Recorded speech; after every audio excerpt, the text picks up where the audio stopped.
రెండవదిగా ఎలాగ ఉంటాడు, అక్కడే రాయబడినటువంటి ఆ మాట చూడండి, సేనలో రాజు వలె ఉంటాడంట ఆయన. అమలారా ఎలా ఉంటాడంట? గట్టిగా, సేనలో రాజు ఎక్కడ ఉంటాడు చెల్లి? మొత్తానికి ఐఏఎస్ క్వశ్చన్ అడిగారు పాస్టర్ గారు, అందరూ చూస్తున్నారు మీరు. ఆమేన్, హల్లెలూయా. సేనలో రాజు ఎక్కడ ఉంటాడమ్మా? ఎక్కడుంటే ఏమీ, ఎక్కడుంటే ఏమీ కాదమ్మా. సేనలో రాజు ఎక్కడుంటాడు చెప్పుకో చూద్దామా. ఏందండి సేనలో రాజు ఎక్కడ ఉంటాడంటే చెప్పరే. యుద్ధంలో రాజు ఎక్కడ ఉంటాడు? ముందుగా ఉంటాడు. అవునా? హల్లెలూయా. భూమి మీద నరుల కాలం ఎట్లాంటిదంట? యోబు అంటాడు కదా, భూమి మీద నరుల కాలం యుద్ధకాలం వంటిది కాదా? ఈ రోజున ప్రతి మనిషికి యుద్ధాలేనా? ప్రతి మనిషికి పోరాటాలేనా?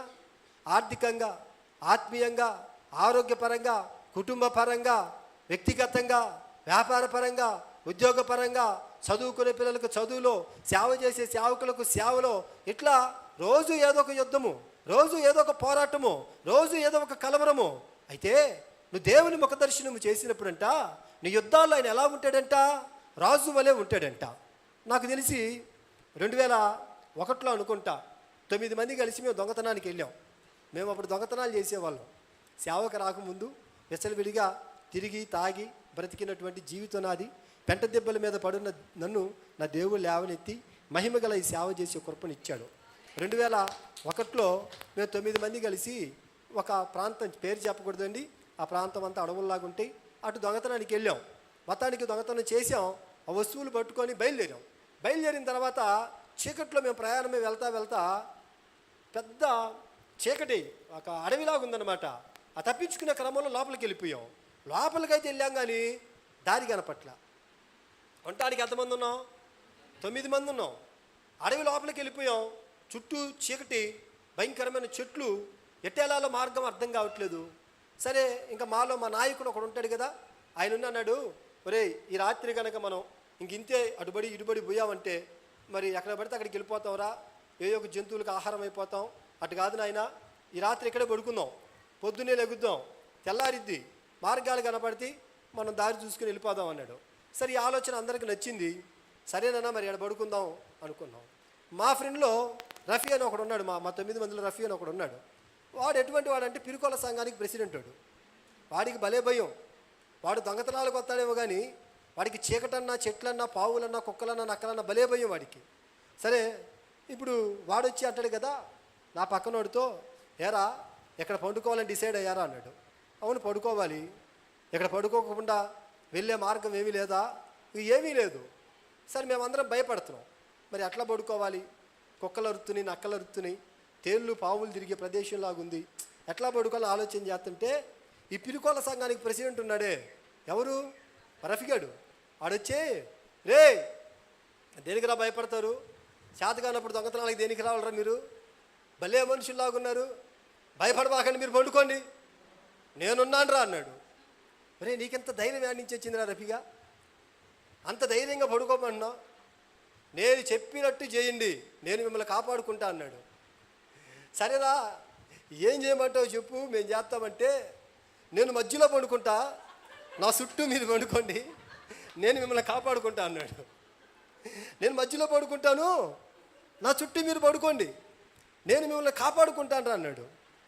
నేనంటాను, వాడు మధ్యలో ఉండి మేము చుట్టూ పండుకుంటే అట్నుంచి తాసుపాము వచ్చిందనుకో, ఏమండి ముందు ఎవరికి ప్రమాదం? చుట్టూ పండుకున్నాడికి ప్రమాదం, మధ్యలో పండుకున్నాడికి ప్రమాదమా? ఒకవేళ నక్కలో కుక్కలో వచ్చినాయి అనుకోండి, ఎవరికి నష్టం? లేరా నేను అంటాను, ఈ లోకంలో మనుషులు అలా ఉంటారు, ఈ లోకంలో వ్యక్తులు అలా ఉంటారు. ఈ లోకంలో నువ్వు నమ్మిన వాళ్ళు, నీ స్నేహితులు, ఒకవేళ ప్రియమైన దేవుని బిడ్డ యుద్ధం వచ్చినప్పుడు, పోరాటం వచ్చినప్పుడు, కష్టం వచ్చినప్పుడు, కన్నీళ్ళు వచ్చినప్పుడు నిన్ను ముందు పెట్టి వాళ్ళు వెనక్కి వెళ్ళిపోతారు. కష్టాలకి కన్నీళ్ళకి నిన్ను అప్పగించి వదిలేస్తారు. అది అయినపోయిన వాళ్ళే కావచ్చు, బంధుమిత్రులే కావచ్చు, రక్త సంబంధికులే కావచ్చు, ప్రాణంగా నమ్మిన స్నేహితులే కావచ్చు, ఎవరైనా ఆనందంగా ఉన్నప్పుడు నీతో ఉంటారు, సంతోషంగా ఉన్నప్పుడు నీతో ఉంటారు. కానీ ఒక్కసారి నీ జీవితం తారుమారైపోయి, తలకిందులైపోయి, నువ్వు కన్నీటిలో మిగిలిపోతే నిన్ను ముందుకు నెట్టి వాళ్ళు వెనక్కి వెళ్ళిపోతారండి. అయితే వాక్యం సెలవిస్తా ఉన్నది, ఈ పూట నేను నమ్మిన దేవుడు, నేను ప్రకటించే దేవుడు ఎవరంటే నువ్వు ఆయన ముఖ దర్శనము చేసి దినమును ప్రారంభిస్తే నీ యుద్ధం ఎటువంటిదైనా కానీ, నీ పోరాటం ఎటువంటిదైనా కానీ నిన్ను ముందు పెట్టి ఆయన వెనక్కి వెళ్ళేవాడు కాదు. యుద్ధంలో నీకు ముందు ఆయన నిలబడేవాడు. నీ పోరాటాల్లో ముందు ఆయన నిలబడేవాడు. నీ కష్టంలో ఆయన నిలబడతాడు. నీ కన్నీటిలో ఆయన నిలబడతాడు. నువ్వు చేసే ప్రతి పనిలో ఆయన నిలబడి నిన్ను గెలిపిస్తాడు. ప్రియమైనటువంటి దేవుని బిడ్డ, ఆమేన్. ఒకసారి అషూరు అనేటువంటి రాజు హిజ్కియా అనేటువంటి యూదా రాజుకు ఒక ఉత్తరం రాశాడు. ఈ యూదా రాజు ఆ ఉత్తరం తెరిచి చదివాడు. చదివితే ఆ ఉత్తరంలో ఏమని రాయబడిందో తెలుసా? యూదా రాజా హిజ్కియా, నేను అషూరు రాజును నీకు లేఖ రాస్తున్నాను. నేను నీ మీదకి యుద్ధానికి వస్తున్నాను. రేపు ఈ సమయానికి ఇంచుమించు నీ మీదకి యుద్ధానికి వచ్చేస్తాను. నేను ఎట్లాంటి వాడో నీకు తెలుసు. నేను సామాన్యుని కాదు, నేను బలవంతుణ్ణి.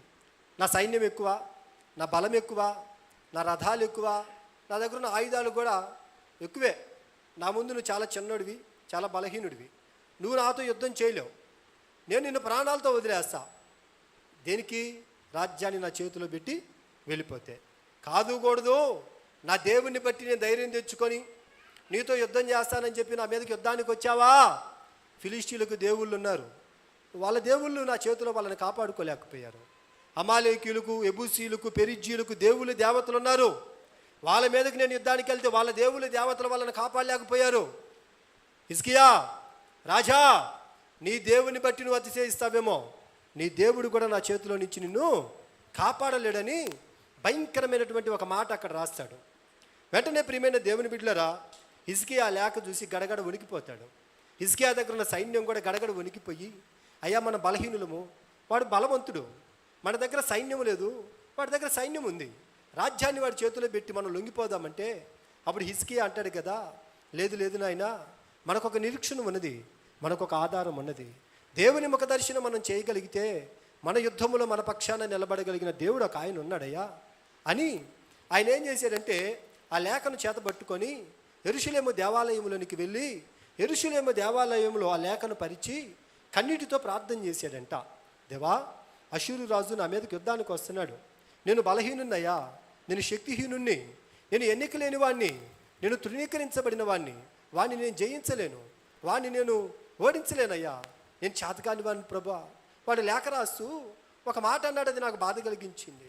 ఫిలిష్టీయుల దేవుళ్ళు దేవతలు నా చేతిలో నుంచి వాళ్ళని కాపాడలేకపోయారు, నీ దేవుని బట్టి అతిశయిస్తావేమో, నీ దేవుడు కూడా కాపాడలేడు అన్నాడయ్యా.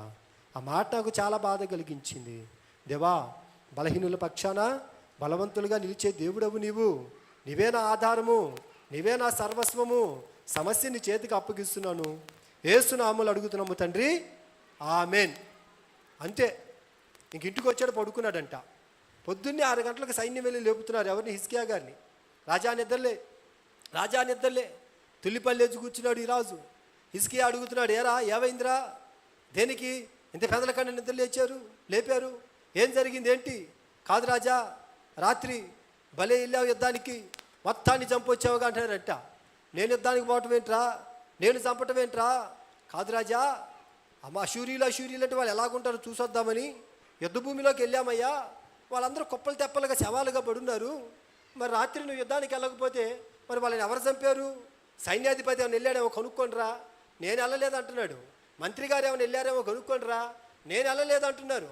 మన ప్రజలు ఏమైనా వెళ్ళారేమో తెలుసుకోండిరా, ఎవరు వెళ్ళలేదు రాజా. మరి ఎట్లాగా వాళ్ళు చచ్చిపోయారని రాజుని అడుగుతుంటే, అప్పుడు రాజు చెబుతున్నాడంట, మనుషులు ఎవరు వెళ్ళలేదురా, నేను వెళ్ళాల్సిన ఆయన దగ్గరికి వెళ్ళాను, చెప్పాల్సిన ఆయనకి చెప్పాను, దేవుని ముఖ దర్శనం చేసి నా సమస్యను దేవుని చేతికి అప్పగించి వచ్చాను. దేవుడు ఏం చేశాడంటే, దూసిన కత్తి చేతపట్టుకున్న యెహోవా దూతగా దండులోనికి వెళ్ళి 185,000 మంది అష్షూరీయులను సంహరించి వచ్చారు. కొట్టు చప్పట్లో. కత్తి పట్టలేదు, డాలు పట్టలేదు, రథాలు తీయలేదు, గుర్రాలు నడపలేదు, కాలు కదపలేదు. హిజ్కియా సైన్యము రాజ్యములోనే ఉన్నారు, కానీ హిజ్కియా పక్షమున నా దేవుడు దూసిన కత్తి చేత పట్టుకున్న దూతగా వెళ్ళి శత్రువులందరినీ సంహగో. ఇప్పుడే ఈ క్షణమే ఆయన లేచి ఉన్నాడు. ఆయన ముఖదర్శనము చేసిన వారి పక్షమున, ఆయన పాదాలను ఆశ్రయించిన వారి పక్షమున, ఆయనను ఆధారము చేసుకున్న వారి పక్షమున యుద్ధములో సేనలో రాజు వలె ఉండుటకు నా దేవుడు బయలుదేరి ఉన్నాడు. నీ పక్షమున యుద్ధము ఆయనదిక మీదట, యుద్ధము యెహోవాదే. నీ ప్రతి కన్నీటిని తుడిచివాడాయన, ప్రతి దుఃఖాన్ని తుడిచివాడు ఆయన, ప్రతి అవమానాన్ని తొలగించువాడు ఆయన. బిడ్డలను బట్టి యుద్ధమా, అనారోగ్యమైన యుద్ధమా, ఆర్థికపరమైన యుద్ధమా, కుటుంబపరమైన యుద్ధమా, నీ భర్తను బట్టి యుద్ధమా, ప్రార్థన చేయలేని బలహీనమైన ఒక యుద్ధములో నువ్వున్నావా?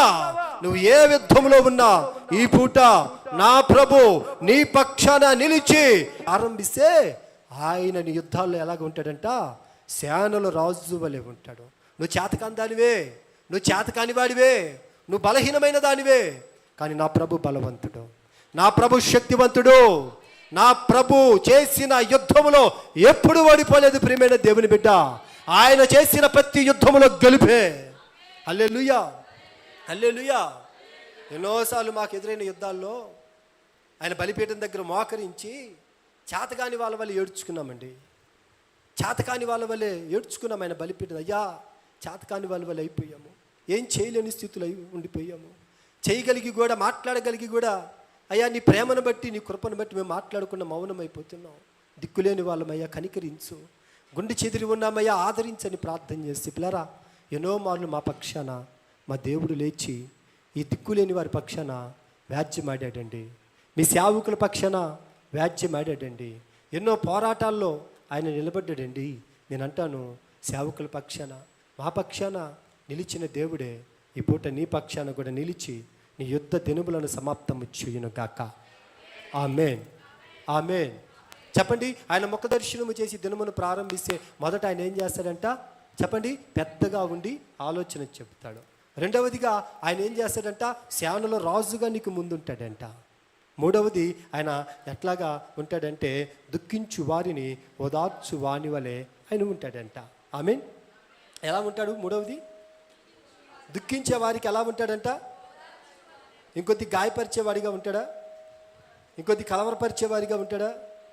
దుఃఖించి బాధగా ఉండి ఒంటరిగా ఉండి ఏడుస్తున్నప్పుడు ఏమండి ఈ లోకం కాకులే పొడుస్తూ ఉంటుంది కొన్నిసార్లు. అమ్మా ఏం చేసుకుందో, ఏం చేస్తే ఇటు జరిగిందో, ఏం అనకపోతే ఆయన ఎందుకు కొడతాడు, ఈ పిల్లకి అసలు నూరు కుదరదు, ఆయనకేమో చెయ్యి కుదరదు అని పిల్లరా మన బాధపడుతున్నప్పుడు వచ్చి పొండు మీద కారం చల్లినట్టు మాట్లాడే వాళ్ళే కానీ ఆదరణ కలిగించేటట్టు మాట్లాడే వాళ్ళు ఎవరన్నా ఉంటారా అంటే చాలామంది తక్కువనే చెప్పాలి. కానీ పూట ప్రభు అంటున్నారు, నీ దుఃఖములో నీకు ఓదార్చే తండ్రి వల్ల నేను ఉంటాను. నేను అడిగా, నువ్వే ఎందుకు ఓదార్చావు ప్రభా? నా దుఃఖంలో నీవే ఎందుకు ఓదార్చే తండ్రి వల్ల ఉంటావు? పిల్లరా, నీ ప్రతి దుఃఖాన్ని ఆయన ఎరిగిన దేవుడు కాబట్టి, ఆయన మాత్రమే గ్రహించగలిగిన దేవుడు కాబట్టి ఆయన నీకు ఓదార్చే తండ్రి వల్ల ఉంటాడు. ఒక దినము ఒక ఇంటికి హౌస్ విజిటింగ్కి వెళ్ళాను.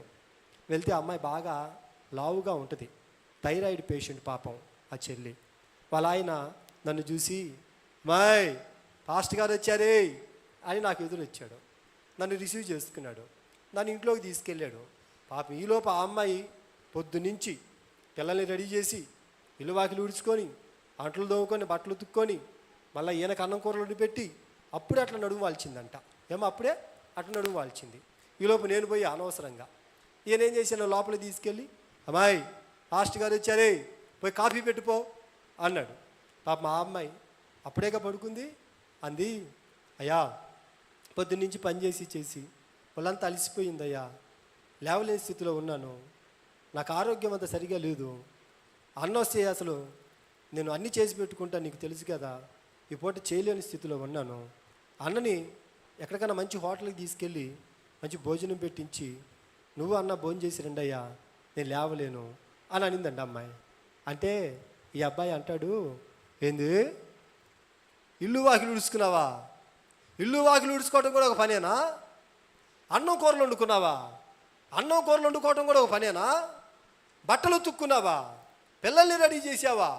ఏమో కనుక చేస్తుంది పాస్టర్ గారు, లోకంలో ఏ మనిషి చేయట్లేదు, ఏవే చేస్తున్నట్టు ఫీల్ అయిపోద్ది, ఏ పనన్నా చెప్పు నాకు బాగోలేదంటుంది అని అంటే నేను అన్నాను, బాగలేదంటుంది కదా బ్రదరు, ఇంక వదిలేయి, బయటికి వెళ్దాం పద మనం అని ప్రార్థన చేసి ఆయన తీసుకొని బయటికి వెళ్ళా. దుఃఖించు వారిని ఓదార్చు తండ్రి, దాని గురించి చెబుతున్నా. నీ దుఃఖము మనుషులకు అర్థం కాదు, అది చెబుతుంది విను. బయటికి వెళ్ళా, టీ తాగాను, ఆయన అటుబడి వాళ్ళ ఇంటికి వెళ్ళాడు, నేను ఇటుబడి నా ఇంటికి వచ్చా. 2 నెలల తర్వాత మళ్ళీ హౌస్ విజిటింగ్కి వెళ్ళా. వెళ్తే ఈసారి సిస్టర్ లేరు. ఆమె ఊరు వెళ్ళిందంట. ఈ అబ్బాయి లుంగి కింద వదిలి చీపిరి కట్ట తీసుకొని ఇల్లు ఉడుచుకుంటా ఉన్నాడు. పాపం జరిగిందే చదువుతున్నా వినండి. ఏం చేస్తున్నాడు? ఇల్లు ఉడుచుకుంటున్నాడు. నన్ను చూడంగానే అన్న ప్రైజ్లాడన్నా చీపిరి కట్టుతో ప్రైజ్లాడి పెడుతున్నాడు. నేను అన్నాను, మీరు ఇల్లు ఉడుతున్నారు ఏంటి పాస్టర్ బ్రదరు? అమ్మగారు సిస్టర్ ఏది? సిస్టర్ ఎక్కడికి వెళ్ళారు అని అడిగాను. అన్న ఏం చెప్పేది అన్న, ఆ పిల్ల వాళ్ళ ఇంటికి పోయి 4 రోజులు అవుతుందన్న. 4 రోజులు అవుతుందా? 4 రోజులు అవుతుంది. ఆరోగ్యం బాగాలేదంటే ఉంటానంటే నేనే పంపించాలి అన్న, రాన్నా అని చెప్పి కుర్చీ వేసి కూర్చోబెట్టి లోపలికి పోయాడు కాఫీ పెట్టుకు రావటానికి. కాఫీ పెడితే 6 సార్లు చేతులు కాల్చుకున్నాడు. ఏనండి, ఆ కాఫీ తీసుకొచ్చి నాకెత్తా అంటాడు. నా ఏమో అనుకున్నాను కానీ ఇల్లు వాకిలి ఓడవటం అంటే మామూలు పని కాదన్నా. బట్టలు తుక్కోవాలి, అంట్లు తోముకోవాలి, అన్నం కూరలు వండుకోవాలి. ఈ కాఫీ పెట్టేటప్పుడు 6 సార్లు చేయగలిగిందన్నా. నాకెందుకో ఈ పని అంత కష్టం అనిపిస్తుందన్నా అంటే నేను అన్నాను, మరి పోయినసారి నేను వచ్చినప్పుడు ఏమన్నా ఇల్లు వాకిలు ఉడుచుకోవటం కూడా ఒక పనేనా? అన్నం కూర వండుకోవటం కూడా ఒక పనేనా? పిల్లల్ని రెడీ చేయటం కూడా ఒక పనేనా అని అన్నావు కదా. ఇప్పుడు ఆ కష్టము నీ దాకొస్తే కానీ నీకు తెలియలేదు. నీ దాకొస్తే నీకు తెలియలేదు. ఇప్పుడు నేను చెప్పాలనుకున్న మాట, చాలాసార్లు ప్రియమైన దేవుని బిడ్డలారా, భర్త ప్రయాసపడి భర్త కష్టపడుతూ ఉంటే భర్త కష్ట భార్యకు అర్థం కావట్లే. భార్య కష్టపడి భార్య ప్రయాసపడి కుటుంబాన్ని కట్టుకుంటా ఉంటే ఆ భార్య యొక్క దుఃఖము భర్తకు అర్థం కావట్లేదు. తల్లిదండ్రులుగా రెక్కలు మొక్కలు చేసుకొని పిల్లలను చదివించుకొని పోషించుకొని వాళ్ళని అభివృద్ధి పదంలోనికి నడిపించాలని తల్లిదండ్రులు ప్రయాసపడుతుంటే ఆ తల్లిదండ్రుల బాధ కష్టము కన్నీరు పిల్లలకు అర్థం కావట్లేదండి. పూట ఒక మనిషి బాధని ఇంకో మనిషి అర్థం చేసుకోలేని స్థితిలో ఉన్నాడు.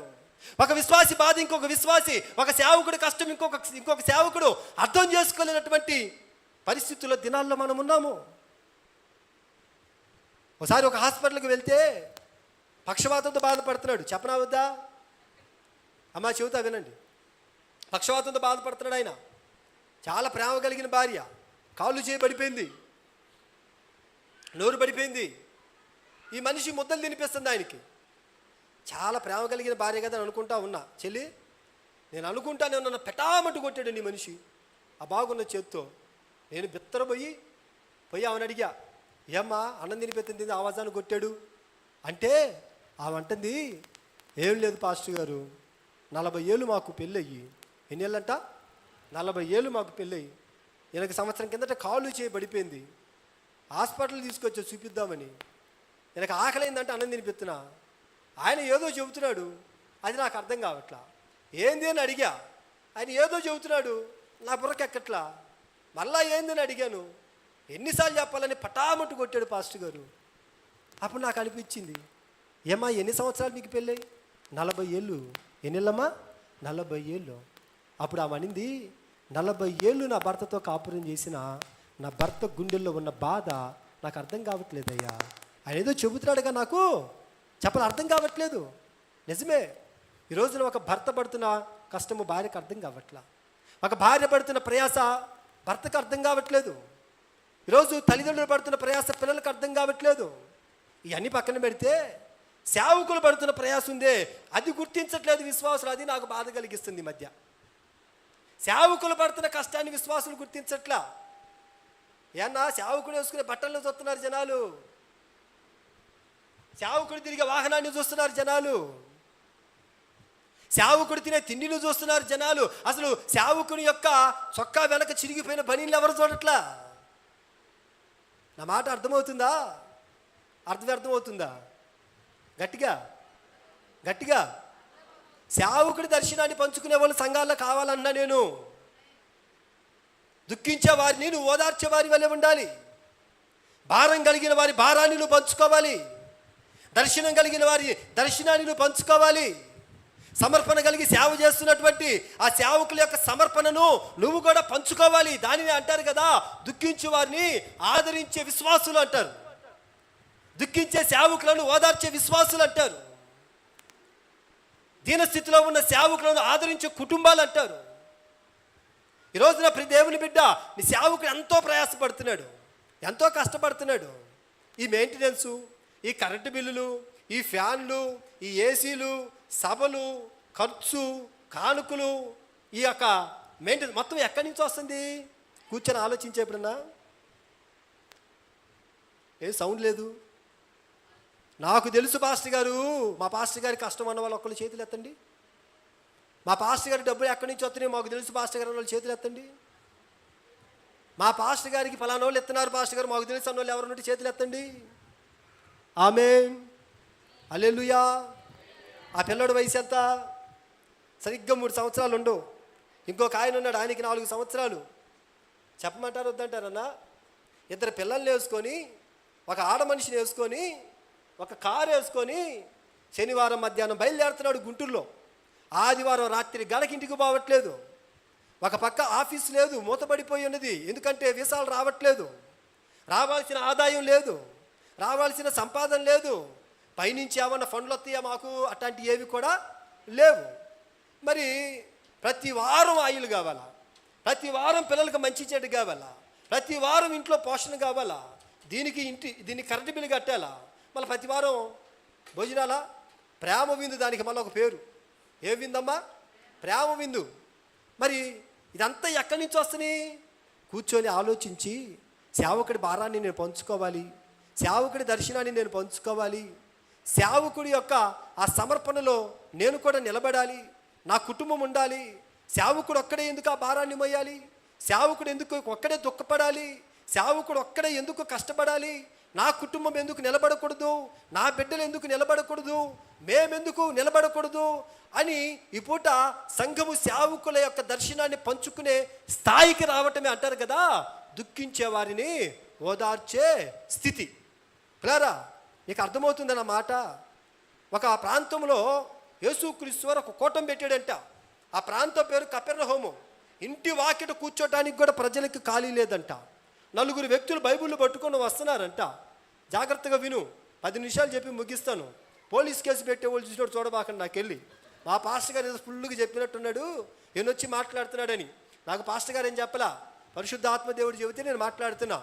దేవుడే మిమ్మల్ని దర్శిస్తున్నాడు అంతే. 4 బైబిల్ పట్టుకొని వస్తున్నారంట. ఆ కపెర్నహూము ప్రాంతంలో ఒకడు పక్షవాతంతో బాధపడుతున్నాడంట. వాడు దేని మీద పడుకొని ఉన్నాడు? మంచం మీద పడుకొని ఉన్నాడు. అప్పుడు వీళ్ళు అనుకున్నారంట, అసలు సువార్త కావాల్సింది ఇడికి కదా, అసలు ఆశీర్వాదం కావాల్సింది ఇడికి కదా, అసలు స్వస్థత కావాల్సింది ఇడికి కదా. మా పాస్టర్ గారు మంచి ప్రార్థనాపరుడు, మా పాస్టర్ గారు మంచి వాక్యం బోధిస్తాడు, మా పాస్టర్ గారు ప్రార్థన చేసి దేవుడి వ్యక్తిని స్వస్థపరుస్తాడు, కాబట్టి ఈ వ్యక్తిని మా పాస్టర్ గారి దగ్గరికి మొదట మనము తీసుకుని వెళ్దామని ఇలా 4 మాట్లాడుకున్నారంట. ఎంతమంది మాట్లాడుకున్నారమ్మా? 4 మాట్లాడుకొని, దేనికి 4 మాట్లాడుకుంది? సంఘాన్ని పాడు చేయటానికా? వచ్చే విశ్వాసం ఆపటానికా?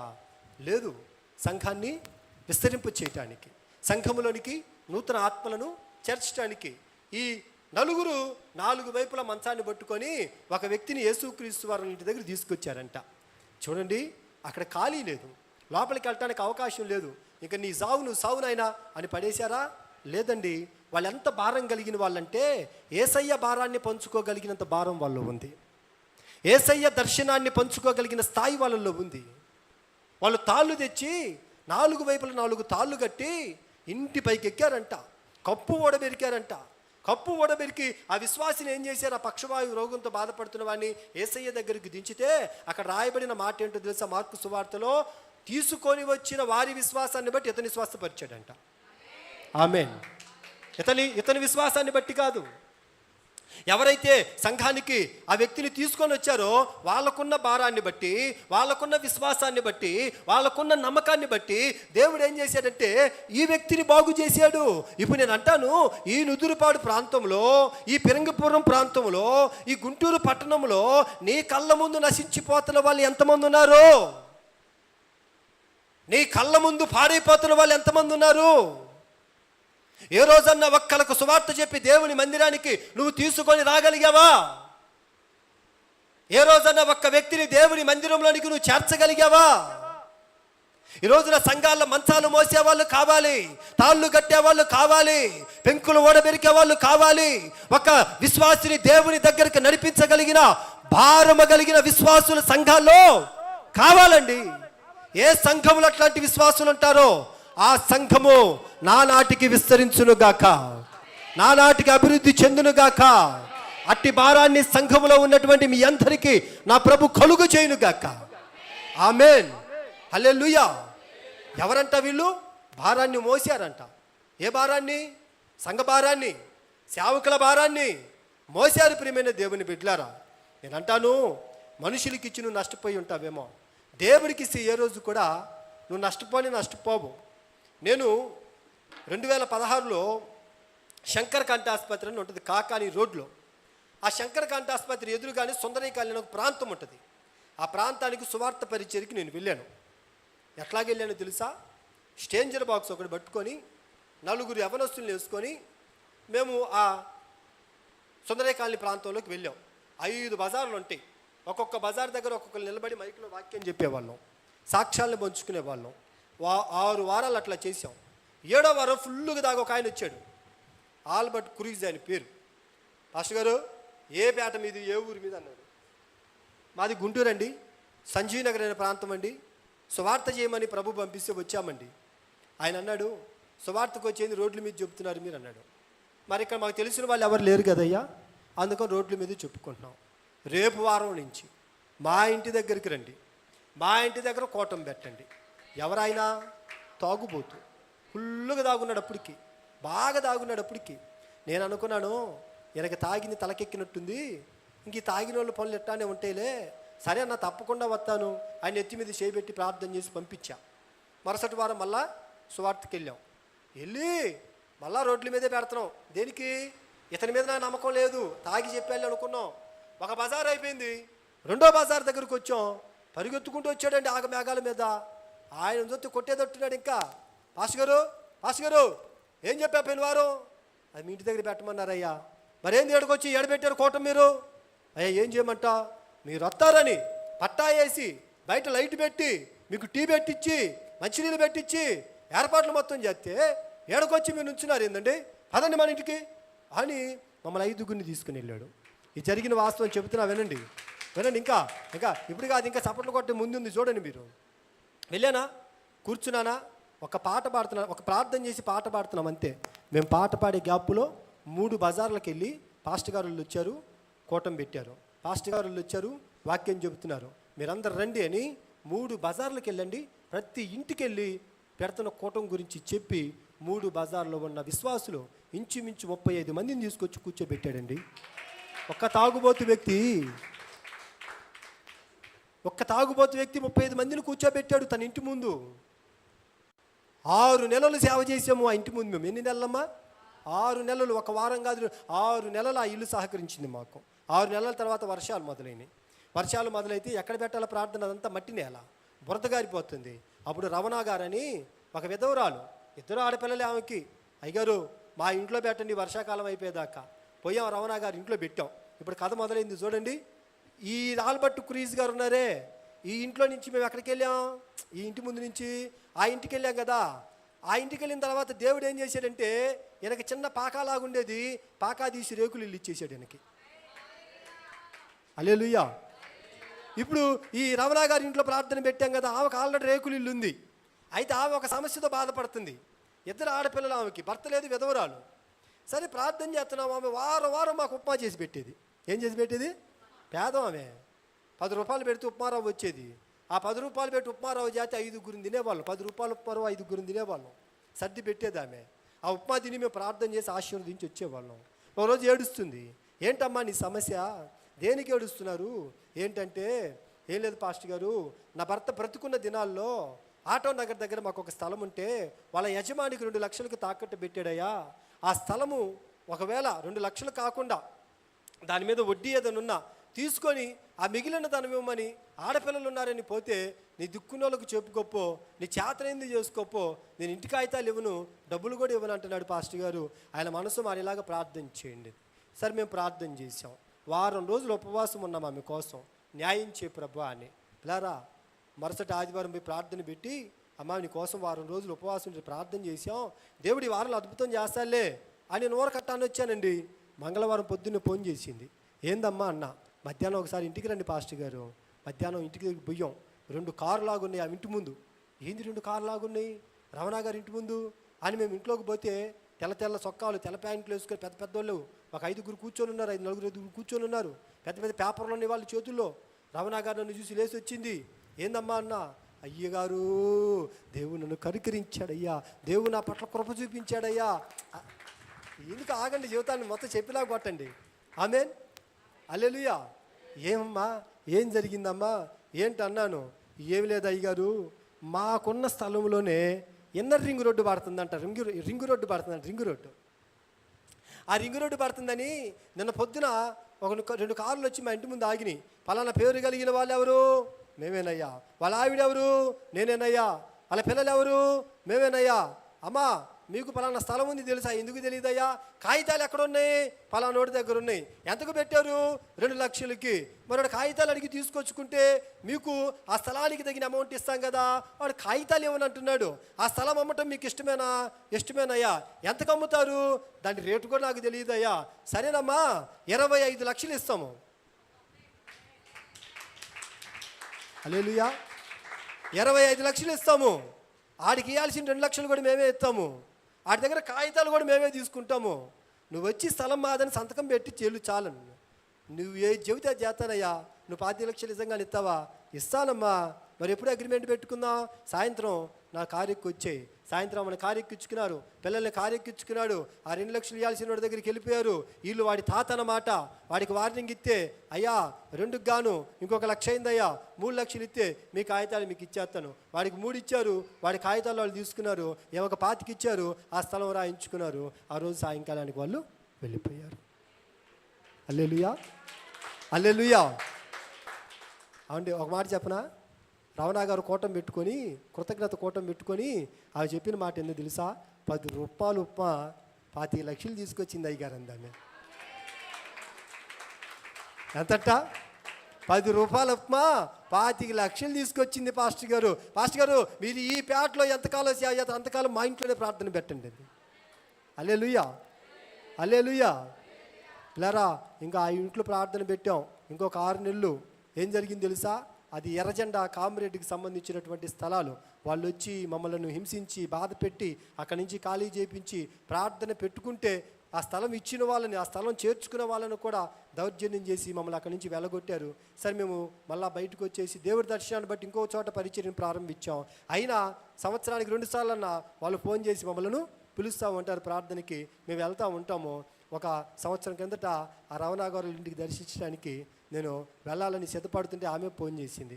ఏమ్మా అంటే, పెద్దమ్మాయి భార్గవికి పెళ్లి సెట్ అయింది పాస్టర్ గారు, మీరు ప్రార్థన చేస్తారని ఫోన్ చేశాను. సరేనమ్మా, మీ దగ్గరికి వద్దాం అనుకున్నా. రేపు ఆదివారం కాదు, రేపే రావాలి నువ్వు.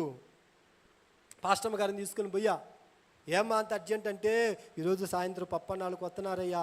ఎవరమ్మా వాళ్ళు? ఏంటంటే, కాకాన్లో మీటింగ్ జరుగుతుంటే కాకాన్లో మీటింగుల దగ్గర నేను అమ్మాయి పోయి కూర్చున్నాం. పాటలు పాడేవాళ్ళు ఎవరినుంటే పేర్లు ఇవ్వండి అన్నారు. భార్గవి పేరు ఇచ్చానయ్యా. భార్గవి స్టేజ్ ఎక్కి పాట పాడిందయ్యా. ఆ పాట విన్నాడంట. మా ఇంటికి వచ్చాడయ్యా నిన్న పొద్దున. వచ్చి, చెప్పండి అమ్మా, మా అబ్బాయి సంబంధాలు చూస్తున్నాము, పలానా ఊళ్ళో మాకు 3 చర్చీలు ఉన్నాయమ్మా, చాలామంది విశ్వాసులు ఉన్నారమ్మా, మాది పెద్ద సేవ, మా అబ్బాయి బాగా చదువుకున్నాడు, మా అబ్బాయికి కూడా సేవకే అప్పగిచ్చాము. అయితే మంచి భక్తి పొర్రాలైన అమ్మాయి కోసం కోడలుగా మేము ప్రార్థన చేస్తున్నాము. ఎవరిని ప్రభు చూపిస్తాడని చూస్తున్నాము. నిన్న పాట పాడుతుంటే మీ అమ్మాయి ప్రభు చెబుతున్నాడు, నీ ఇంటికి కోడలుగా నేను సిద్ధపరిచిన అమ్మాయి ఈ అమ్మాయే, ఈ అమ్మాయిని తీసుకొని పోయి నీ ఇంటికి అని చెప్పి అన్నాడమ్మా. రూపాయి కట్టం లేకుండా పెళ్లి ఖర్చులు మొత్తం నేనే పెట్టుకుంటాను, నీ బిడ్డను నా బిడ్డకి ఇచ్చి పెళ్లి చేస్తావా అని అడిగాడంట. ఆమేన్, హల్లెలూయా. 2 రోజుల్లో నిశ్చితార్థం. ఈరోజు ఒక పేద విధవరాలు ఇంట్లో పుట్టిన ఒక యవ్వన బిడ్డ పాస్టర్ అమ్మైంది. 150 మంది సంఘానికి పాస్టర్ అమ్మైంది. ఆమె ఎట్లాగమ్మా అంటే, 10 రూపాయలు ఉప్మా అయ్యా, చెప్పు నా బిడ్డలకు దీవెన.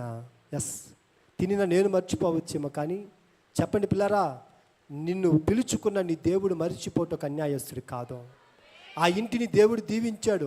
భార్గవికి మంచి సంబంధం. ఇప్పుడు వాళ్ళ చిన్న పాప మెడిసిన్ చేస్తుంది. ప్రియమైన దేవుని పిల్లల బిడ్డ పేరు జ్యోతి. నేను అంటాను, దేనికి ఆ కుటుంబానికి అంత దీవెన?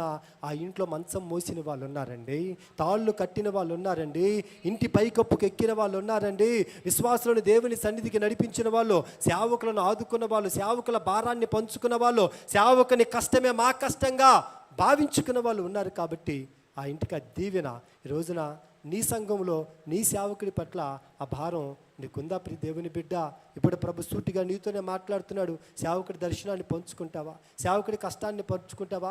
ఎక్కడో గుంటూరు ప్రాంతం నుంచి ఎవరమ్మ కన్నబిడ్డనండి ఎక్కడికి వచ్చి ఈ సంఘాన్ని, ఈ ప్రాంతాన్ని, ఈ ప్రజలను వెలిగించడానికి మీ మధ్యకు వచ్చాడే. మరి సేవకుల భారాన్ని మీరు పంచుకోగలరా? చిన్న బిడ్డలను వేసుకొని, పసిబిడ్డలను వేసుకొని, ఎవడో ఒక ఆడ మనిషిని వేసుకొని ప్రతి వారం ఇక్కడికి వచ్చి తను ఖర్చు అయ్యి వెళ్తున్నాడు తప్పితే ఎవరి దగ్గర ఒక్కళ్ళ దగ్గర కూడా ఆయన చేజాపినట్లుగా కానీ అడిగినట్లుగా కానీ నేను చూడలేదు ఇంతవరకు. ఒక మాట చెప్పినా, ఆయన బుల్లెట్ బండి వేసుకుని వెళ్తూ ఉంటాడా? ఎక్కడన్నా బుల్లెట్ బండి ఆయిల్ అయిపోయి ఆగిపోయింది అనుకోండి, ఆయన ఏం చేయడు, ఎవరికి ఫోన్ చేయడు. అవసరమైతే ఆ బండి అంతా నెట్టుకొని ఇంటికి వస్తాడు కానీ నాకు పెట్రోల్కి డబ్బులు లేవయ్యా, డబ్బులు పంపించి ఒక్కళ్ళకి కూడా ఆయన ఫోన్ చేయడు. ఆయన మనస్తత్వం అది. ఉంటే 10 మందికి పెడతాడే కానీ లేని దినాన 10 మందికి చెప్పుకొని అడిగే స్థితి మీ సేవకులది కాదు ప్రియమైన దేవుని బిడ్డలారా. నోరు తెరిచి అడగట్లేదు కదా అని మరి సేవకుడి అక్కరను గ్రహించకపోతే ఎట్లాగండి? అడగకుండానే నీ బిడ్డకు అన్నం పెడుతున్నావు కదా, మరి అడగకుండా నీ సేవకుడి పరిస్థితిని గ్రహించలేవా? ఇప్పుడు దేవుని బిడ్డ ఒకసారి ఆలోచించి, రాత్రి హాస్పిటల్లో జాయిన్ ఎంత ఖర్చు అయ్యి ఉంటుందండి? మెడిసిన్కి ఎంత ఖర్చు అయ్యి ఉంటుందండి? వైద్యానికి ఎంత ఖర్చు అయ్యి ఉంటుందండి? ఇవన్నీ ఆలోచన చేస్తున్నారు. ఎక్కడి నుంచి వస్తున్నాయి సేవకులకి? ప్లీజ్ దయచేసి ఒక సేవకునిగా కష్టం నాకు తెలుసు కాబట్టి ఈ సేవకుల పక్షాన సేవకుల భారాన్ని నేను పంచుకుంటున్నాను. నువ్వు సేవకుని యొక్క భారాన్ని, దుఃఖాన్ని పంచుకునే వ్యక్తిగా ఉందువు గాక. గట్టిగా, ఇంకొద్ది గట్టిగా చెప్పు. ముఖదర్శనము చేసి దినమును ప్రారంభిస్తే ఆయన ఎలాగ ఉంటాడంట? నీకు పెద్దగా ఉండి మార్గాలు ఏర్పరుస్తాడు. రెండవదిగా ఎలాగ ఉంటాడంట? సేనలో రాజుగా ఉంటాడు. మూడవదిగా ఎలా ఉంటాడంట? దుఃఖంలో సేవకుని నువ్వు ఆదార్చావు అనుకో, దేవుడు నువ్వు దుఃఖపడుతున్నప్పుడు నిన్ను ఆదారుస్తాడు. ఈ 3 మాటలు దేవుడు